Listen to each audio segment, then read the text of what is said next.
Hello guys! Ito yung mga ilan sa mga paalala at mga rules na dapat nyong malaman bago kayo pumunta dito sa Singapore o bago kayo bumisita dito. Sana ay makatulong itong mga sasabihin ko sa inyo para advantages nyo rin pagpunta nyo dito at makapag-adjust na rin kayo. Hello! Good morning mga inday! Ngayon, gusto kong sabihin sa inyo kung ano yung hindi pwedeng gawin dito sa Singapore. Hindi ko na patatagalin, ito na.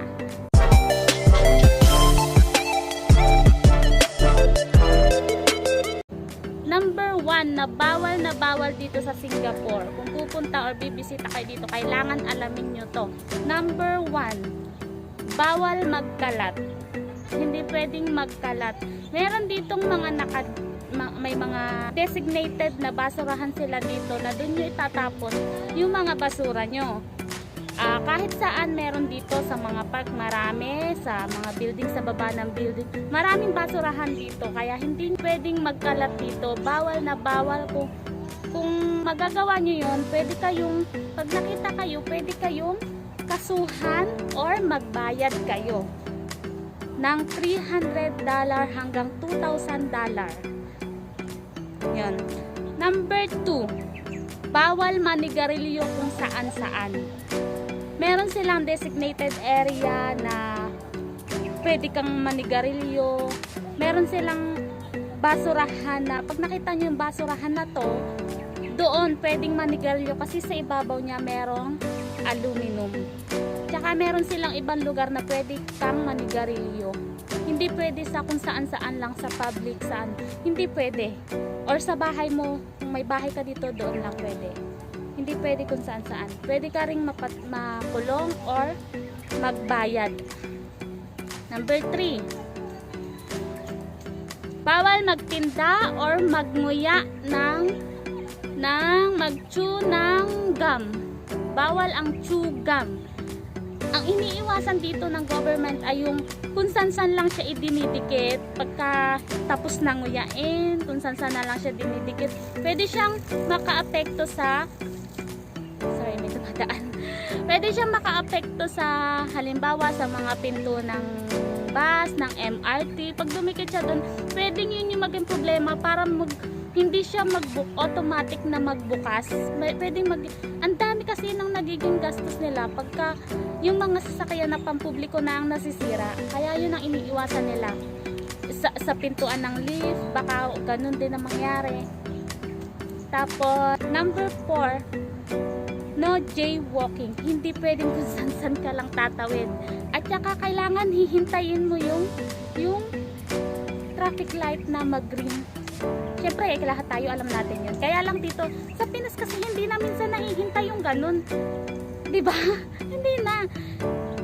Dito, kailangan hintayin mo talaga. Kasi kahit saan dito may camera, pwede kang mahuli.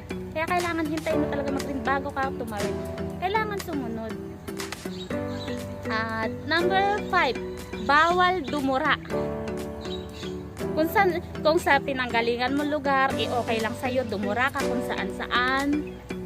Dito, bawal na bawal. Once na mahuli ka, pwede kang makulong at pwede kang magbayad din ng $1. Bawal dumura. Pwede kang dumura kung nasa bahay, kung nasa banyo, pero wag kang magpapahuli pag nasa publiko. Number 6, bawal maglakad ng nakahubad, maggala-gala nakahubad sa loob ng bahay mo. Kahit nasa loob ng bahay mo, bawal. Mahigpit sila dito pagdating sa porn, sa nudity. Bawal dito. Kahit nasa loob ng bahay mo. Kasi ang mga bahay dito, building. Yung kabilang building, pwede ka makita sa bahay mo. Pagka malaki yung bintana mo, pwedeng makita kung ano yung nangyari sa loob ng bahay mo. Kaya kung hindi maiwasan na ganun ka, siguraduhin mo, ibababa mo yung kortina mo or talagang hindi makikita ng kapitbahay yung loob ng bahay mo. Lalo na kung ganun nakahubad. Number 8, connecting unsecured Wi-Fi. Bawal makikonnect sa unsecured Wi-Fi. Kung hindi wala siyang password, bawal makikonek. Kasi oras na mahuli ka nakikonek sa ibang password, sa ibang wifi, pwede ka rin kasuhan. Kung hindi alam ng may-ari na nakakonek ka sa kanila. Number 9. Kung may aso ka, bawal na bawal yung, hindi pwedeng yung aso mo tatakbo sa ibang tao. Bawal yun. Kailangan hawakan mong mabuti yung aso mo. Kasi merong ibang tao na takot sa aso. Yung mas sumasama yung pakiramdam nila pagka yung parang akala nila kakagatin sila ng aso kahit nilalaro lang naman sila. Bawal yun. Kailangan maingat ka. Hawakan mabuti yung aso mo. Sa pinakabawal dito, baka malimutan mo, baka minsan gutom na gutom ka na, kahit nasa loob ka ng sakyan, kung gusto mong kumain, kakain ka, iinom ka. Bawal dito. Bawal uminom. Pwede magdala ng pagkain at ng inumin sa loob ng bus or MRT. Pero bawal kumain at bawal uminom sa loob ng MRT at bus. Mahigpit na pinagbabawal niya. Kasi iniiwasan nila is yung matapon yung magdumi yung kanilang kasi walang maglilinis nun eh. Matapon yung inumin nila, matapon yung pagkain doon sa sasakyan. Walang basta maglilinis nun kasi oras-oras ginagamit yung sasakyan na yun. Anong mangyayari? Magkakaamoy, dudumi. Kaya bawal na bawal. Pwede ka magdala pero bawal kainin at inumin. Yun. Kung nagpunta ka ng toilet at nagmamadali ka, siguraduhin mong ipinlash mo bago ka lumabas. Kasi walang camera, walang CCTV sa loob ng toilet. Pero may nagmo-monitor niyan. Oras na mahuli ka, hindi ka nag-flash, kulong ka or magbabayad ka. Kaya kahit nagmamadali ka, siguraduhin mo, isipin mo muna kung ano yung mga nalimutan mo, kung ano yung dapat mong gawin bago ka lumabas. Kahit saang bagay, hindi lang sa toilet. Kailangan alam mo kung ano yung ginawa mo para kung may mali man, maayos mo. Ganyan. Number 12. Maglaglag ng filter ng sigarilyo. Kasama yan sa bawal magkalat. Ang filter ng sigarilyo or balat ng candy is bawal. Madagdag ko lang dun sa chewing gum. Pwede kang mag-ano ng candy, Mentos, ganyan, kasi pwede siyang lunukin kumpara sa chewing gum na hindi pwede. Ang Mentos pwede siyang lunukin, kaya pwede siyang, yun lang yung advice dito na pwede mo nguya-nguya. Ang chewing gum hindi talaga. Balik tayo sa maglaglag ng filter ng sigarilyo is hindi pwede. Bawal. Kalat rin yun eh. Kasi, maliit lang yun. Pero pag naipon yun, dadami na siya. Kakalat din. Marami naglilinis dito sa Singapore. Kasi ang Singapore, ang pinakamalinis at pinakamaayos na bansang alam ko. Malinis talaga sila. Kung sanay ka, mabait ka. Mabait ka. Pag alam mo may nagugutom, magbibigay ka. Kahit sa mga hayop, mabait ka. Dito, bawal. Bawal kang magpakain ng hayop, magbigay ng pagkain sa mga hayop, lalo na yung mga kalapati. Kasi sa lahat ng building dito, madaming kalapati. Bawal na bawal magbigay ng pagkain sa mga ibon. Kasi ang inaano nila, lalo na pag sa kalapati, kasi dumadami.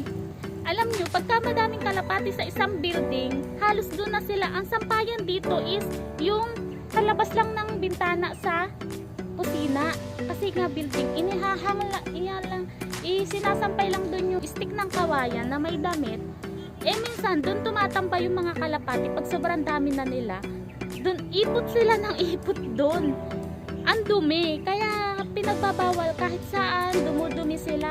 Kaya pinagbabawal dito, lalo na sa mga building, sa mga maraming kalapati. Bawal magpakain ng kalapati para hindi sila dumami. Yun yung iniiwasan dito. Kaya pinagbabawal. Number 14, reserved seat.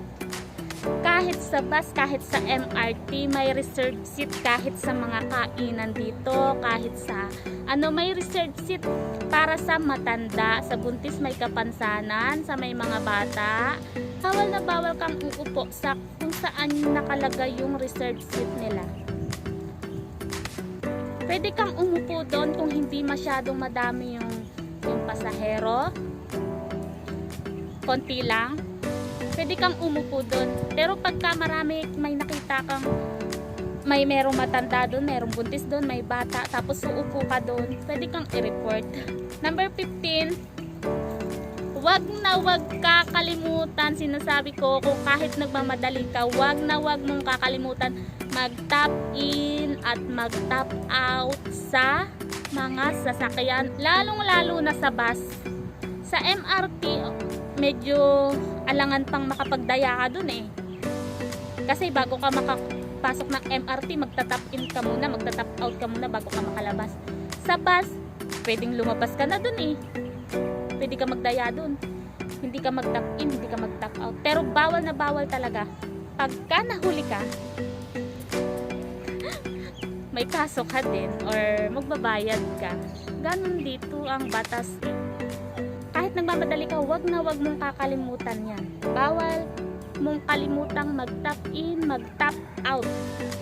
Tandaan. Durian. Bawal magdala ng durian sa sasakyan, sa pampublikong sasakyan. Kasi hindi naman lahat ng tao, ang durian dito from Malaysia. Native country niya is Malaysia dito. Pero hindi lahat ng tao is kumakain or gusto ang amoy ng durian. Merong ibang tao dito na ayaw ng durian. Kaya bawal magdala. Pwedeng may mga nagtitinda dito ng durian, pero dun mo na lang siya kainin sa binilhan mo. Or kung ibabalot mo man, yung safe na hindi siya lalabas yung amoy. Number 17, bawal mangisda kung saan mo gusto.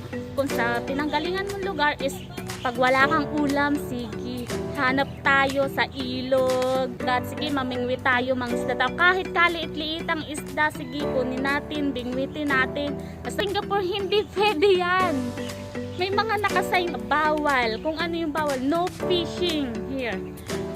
No smoking, no lahat yan. May nakasulat yan. Kaya kung hindi ka marunong bumasa ng mga sign, baka magkamali ka. Alam niyo, lumalaki na lang dito yung mga isda sa ilog, lumalaki na lang sila dito ng walang, hindi ko alam, namamatay na lang siguro kasi wala nga nang huli, kasi pinagbabawal nga dito. Napakalinis na mga ilog dito, kaya lumalaki yung mga isda dito. Number 18, kung nasa sasakyan ka sa bus or sa MRT, bawal kang makipag-usap sa phone. Bawal kang makipag-usap sa phone. Pwede makipag-usap siguro bulong-bulong. Pero kung malakas, bawal yan. Bawal kang makipag-usap sa ibang tao, bawal. Lalo na ngayong pandemic. At yan nga mga inday, yan yung 18 na alam kong bawal dito sa Singapore. Ito naman yung dapat mong gawin sa Singapore. Kung na-discuss ko yung bawal, ito naman yung dapat na gawin mo sa Singapore. Number 1, kung nasa escalator ka, dapat kang tumayo sa kaliwa. Laging kaliwa. Kung sa Pinas is kanan, dito sa Singapore, kaliwa. Kung, di ba yung mga sasakyan sa Pinas, ang manibela niya kaliwa, dito kanan. Magkabaliktad sila. Kaya dito pag naglalakad ka sa daan, may makakasalubong ka, magkaliwa ka. Laging kaliwa. Sila kaliwa din, ganun, para hindi magkasalubong. Tapos dito pagsakay ka ng pagsakay ka dito ng escalator, kaliwa ka. Alam mo ka sa kanan kung ano? Sa kanan kasi yung passway. Kung hindi ka naman nagmamadali, magkaliwa ka. Kung magmamadali ka, magkanan ka. Kasi sa kanan, doon dumadaan yung mga nagmamadali. Yung mga naglalakad, tumatakbo-takbo ng konti, doon sila dumadaan sa kanan. Kaya ikaw, kung hindi ka nagmamadali, gusto mo lang steady sa escalator, ganyan lang. Doon ka magkaliwa ka lang. Steady ka lang doon. Number 2, kung sa mga bilihan ng pagkain, sa mga hawker center, mga ganyan, mag-ano ka, alamin mo yung, di ba minsan sa atin, hindi naman sa pag-ano, nakasanayan na yung, nakikisingit ka sa linya, ganyan, hanggang sa may magalit sa'yo, ganyan, ganyan. Dito hindi. Kung ano yung saan mo makita yung huling pila, dun ka susunod sa huli. Kung sino yung huli, dun dapat sa huli. Hindi yung kung sino yung nasa huli, uuna ka o gigit na kasi singit ka sa pila, dun yun. Hindi dito. Dapat gawin mo yung kung ano yung rules nila sa mga ganyang pilahan. Sa mga pagbili mo. Kahit sang pila, dapat ganun yung gagawin. Number 3, yung pag-uugali. Number 3 is pag-uugali. Dito, pagka sa umaga, babati ka sa mga amo mo, pag nakita mo sa pagkagis na, good morning ma'am, good morning sir. Sa hapon, pag nakita, good afternoon ma'am, good afternoon sir, hello ma'am, hello sir, ganyan. Hindi pwedeng, hindi ka babati. Dito is yung pag-uugali mo. O pag nasa labas naman, yung mga nakakatanda sa'yo, tatawagin mo ng auntie or uncle. Ganyan dito, auntie, uncle. Yun ang tawag dito. Tapos yung mga maobserbahan mo din, yung maliliit na bata dito, ang tawag din sa'yo, auntie or uncle din. Ganon din. Diba sa atin, ate, kuya, ganyan dito, auntie, uncle, ganyan. Tapos minsan babati ka, pagka ngingitian ka, babatiin mo, hello, hi, ganyan. Yung pag-uugali, yun dapat respectable, parang ganon. Yung pwede kang igalang ng ibang tao. Ganon. 3 lang pala yun. 3 lang yung alam ko. Sana may tip kayo. May nakuha kayo idea sa akin para bago kayo pumunta dito sa Singapore, alamin nyo muna para hindi na kayo mag-a-adjust. Malaking advantage ito. Kung ano yung nakasanayan nyo, hindi pwedeng dalhin sa ibang lugar. Observe din muna. Kung may kulang man sa mga sinabi ko, comment nyo lang sa baba. Yung mga may experience na dito sa Singapore, i-comment nyo lang sa baba kung may kulang yung sinabi ko. Okay, hanggang dyan lang yung mga paalala, yung mga rules na dapat sundin dito sa Singapore. Yun lang po yung alam ko, kaya yun lang yung maibigay ko sa inyo. Salamat sa panonood, yung mga tumapos ng video na to para mabigyan kayo ng tips or ng rules or paalala kung ano yung mga dapat nyong gawin at mga hindi dapat gawin, mga bawal at pwede dito sa Singapore. Maraming salamat ulit. Hanggang dito lang. Thank you mga Inday. Bye-bye!